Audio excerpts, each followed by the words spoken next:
Ladies and gentlemen, welcome to League on Lock, and look who decided to join us. It's Mark. Don't you dare call me Marky Mark Horner. He is back in studio. How you doing, Mark? Pretty good. You can call me that. Only Eric is allowed to call me that, Marky though. Mark it is. It's the co-host privilege that you are bestowed upon Nobody yourself. else.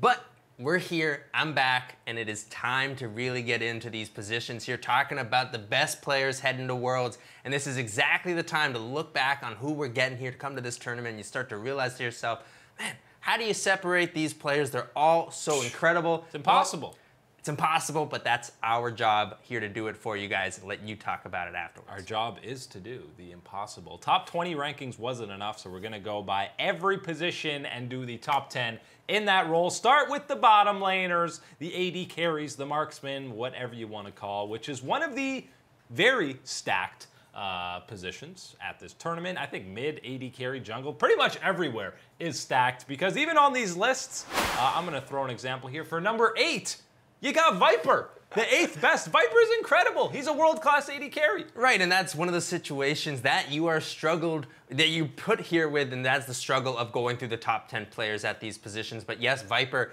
finds himself here because when you look at the other teams here, the 7 players above him, that is because these are also the elite level players who you want to be talking about. Focusing in here on number 7 is the NA representative, Doublelift, getting at this position here. He has shown us in the past couple of international performances that he is up to the task here, ready to perform at that world stage. And yes, of course, we've had a lot of experiences and a lot of disappointments come from Doublelift and his teams at this level before. But I think right now, with this Team Liquid squad, the way things are poised here, and the way that Doublelift has been playing as of recently on the international stage, time to get excited for Team Liquid fans. And I know dominating NA, it's almost a negative when you say they were so dominant in this region, but that bot lane difference in the finals against Cloud9 was about as big a disparity as you're ever going to see in a finals. And that is one of the great things here about this bottom lane, specifically here for Team Liquid. And Doublelift as a player,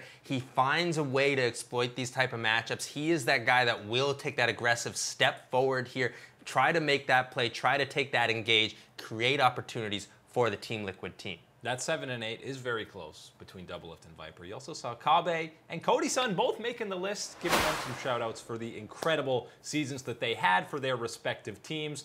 Recklesson at 6. I mean, this is similar, in fact, the exact same as we saw on the top 20 list that we did. We had a bunch of AD carries. The top 5 is insane. People pooping on JackeyLove didn't watch enough IG games because he was far and away the most consistent player on that squad. He was a massive reason for the way that IG was able to perform through the play-in tournament over there in the LPL to get this final spot here for themselves. Yes, IG has not looked exactly the same or near the same level. Not even his fault. Close. It has not been JackeyLove's fault. He certainly has been providing the damage from his spot. Quick shout out here at Perks at number 4 there. Does earn this spot here in his kind of first Worlds appearance as an ADC, as we will say here, and I think that one is a little bit of a nod to how well he's done throughout the year. But at the very top and taking the spot away from Uzi, away from the golden boy, has got to be LWX. He has been absolutely on fire here for Fun Plus Phoenix. And as we talk about FPX, especially against RNG, by the way.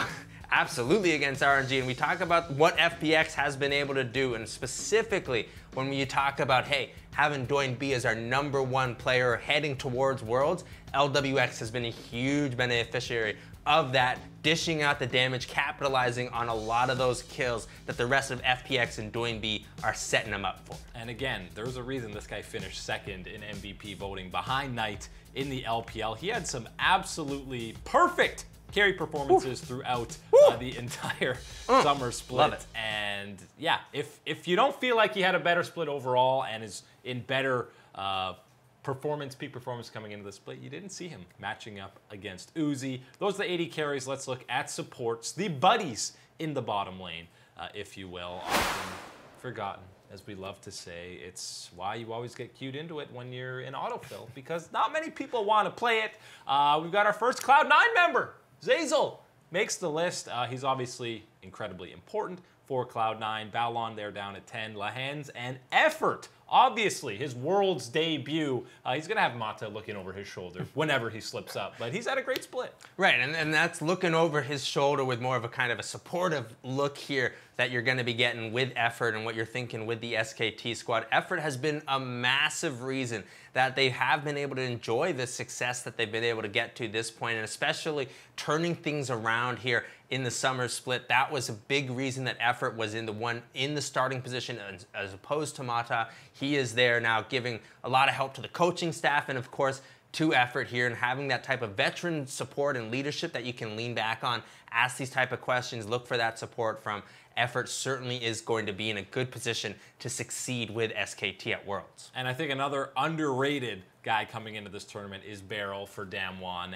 and I know it's kind of a few select champions that he completely dominates on. I think if you're doing your homework, you're banning Alistair against Damwon because he is absolutely disgusting on that champion. He certainly has shown that that is the one that you can't be letting him get on because, man, he finds ways to survive for even longer, but that type of engage right there, getting that 4-man knockup, that's what you know him for on these type of engage supports. This thing here, this is not the champion you let alone to Damwon here. Ban the Vlad and ban that Alistar. And you remember that Damwon used to be subbing out players 3 at a time coming into different games in the LCK, but they stuck with Beryl and Canyon specifically, and they have really reached their peak with them being the consistent starters. Really excited to see Beryl make his international debut. Core JJ fell just outside of the top 20. He was on the honorable mentions. He's here in at number 5, and he is absolutely going to be the key for Team Liquid if they want to be getting out of groups. Going to be a massive reason here, and again, one of the massive reasons why we have Double ranked where he is on the ADC chart there is the performance little boost here that he will always get with Core JJ at his side. A pure lane dominant support here, and in that type of role there alongside Double, I like their chances against a lot of other duos. And when you're looking at the rest of this list, man, it only gets better here, and just so close for your boy Mickey of G2 here representing EU to getting that top spot, just falling short here at number 2. But hey, number 2 support here at this type of tournament with the rest of the guys here that you're going up against certainly is a little bit of an honor here, because that means that you are the one setting everything up. Yeah, and we hyped up Perks, congratulated him for being top 4. Well, he's not going to be there if he doesn't have Mickey there with him, guiding him throughout this entire season. Mickey's obviously played with some great AD carries, Kabe, Hansama, and I'd like to think that he has had a hand in grooming Perks in some degree, at least during the laning phase. He was super important in the finals against Fnatic. You saw so many times in that game 5 how clutch he was with the Lantern there on Thresh. Yep. He was a massive reason that you're able to get Perks ahead to the advantages that he gets to, and we all know that is a major part of the game plan for G2. Yeah, and that bottom lane is going to be key for G2 if they want to go deep in the tournament, as everybody is expecting. Coming up after the break, the top side of the map, we rank top and jungles, and for the Gigabyte Marines, they might have the most exciting duo at the entire tournament. We are back on League Unlocked, continuing our top 10 countdowns for the positions here at the World Championship, because again, top 20 players isn't enough.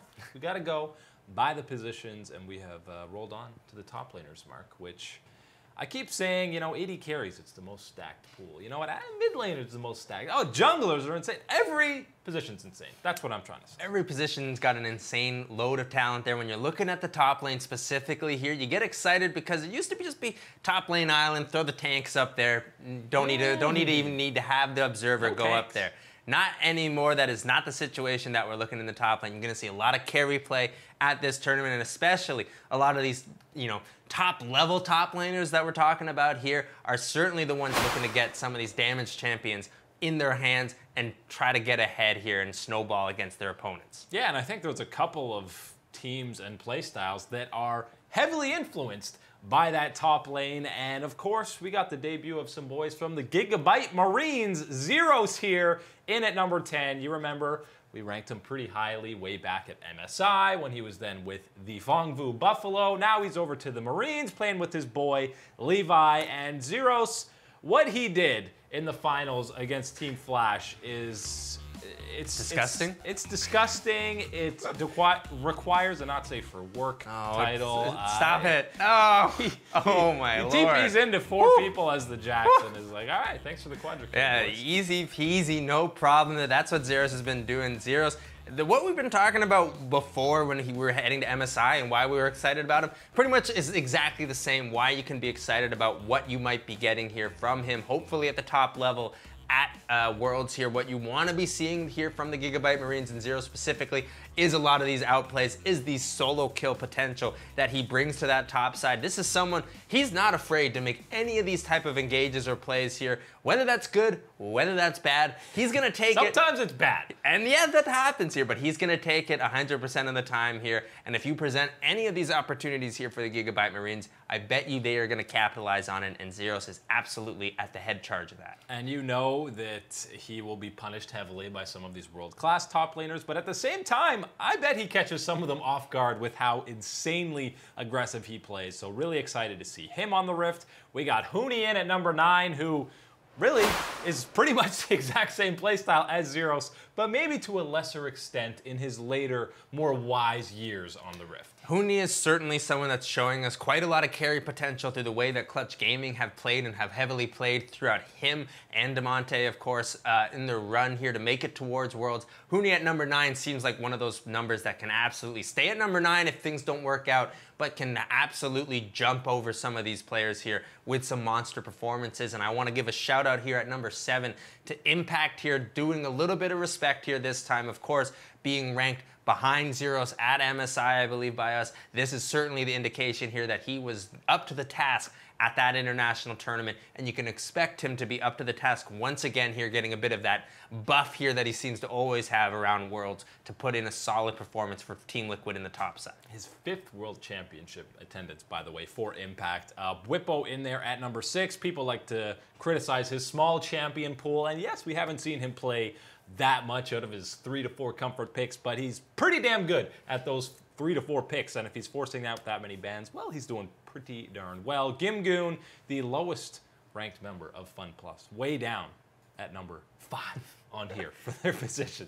Absolutely terrible, absolutely unacceptable, but no, he's great. Wonder obviously was the only G2 member not in the top 20, and really, when you're talking about carry top laners, it starts and ends with the Shy and Nuggery, because those are the 2 most exciting coming into this event, and that's why they're 1 and 2. And they're carrying those big name power that you always want to be seeing from your top side here. Big enough power here to get ahead of your boy Khan, the man who has always been for quite a couple years. Don't talk smack before international events, Khan. For quite a couple years, Khan had been seen as that top lane final boss here, this guy to be towards the top, the likes of a Smeb type of situation of what performances you can expect from them.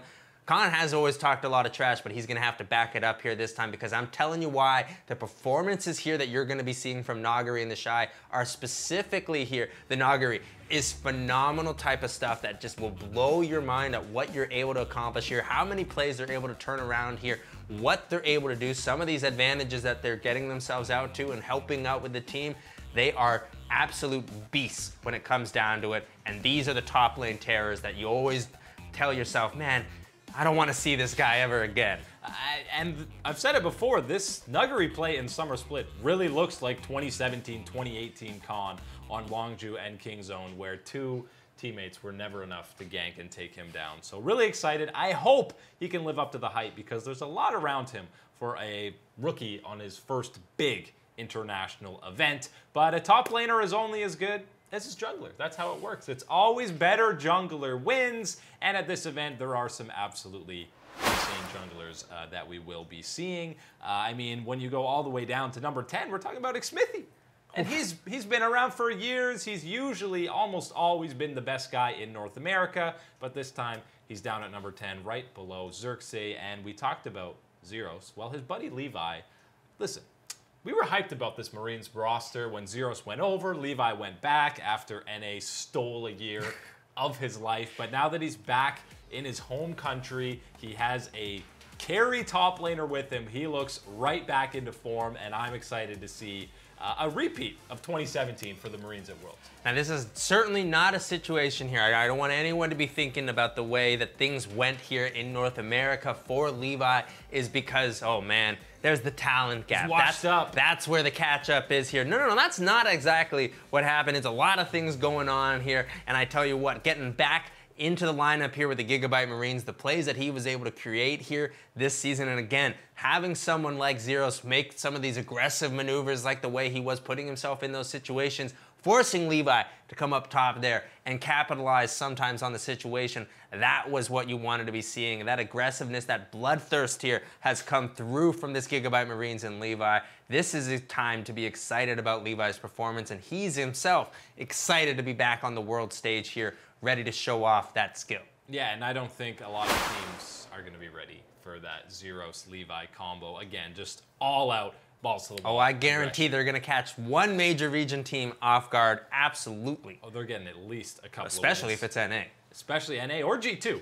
Sven Skaren, MVP of the LCS, is number 7. Canyon, the hyped-up rookie, hyped-up solo queue god, comes in at number 6. And then we're approaching the top 20 guys again. Broxa just outside. Tarzan was at times the best jungler in the LCK, and Chien worked with Doinb in perfect cohesion for most of the split, and obviously the top 2 are the 2 most important members for probably the 2 favorite teams coming into this event.